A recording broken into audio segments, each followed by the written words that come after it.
Since I've taken a more laid-back approach to fixing cars, I became a lot better at trading with eToro. In fact, I bet I could buy shares in Volkswagen by the time that car touches the floor. Stop! Just.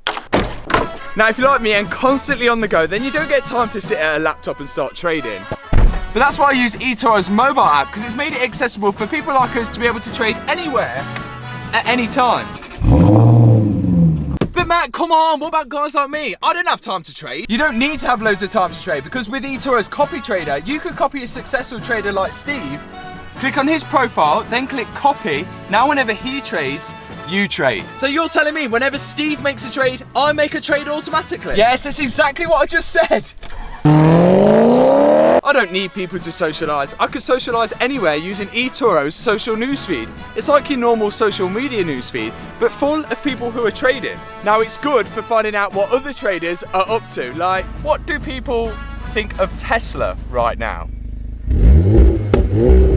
So download eToro today. It should be more straightforward than fixing this.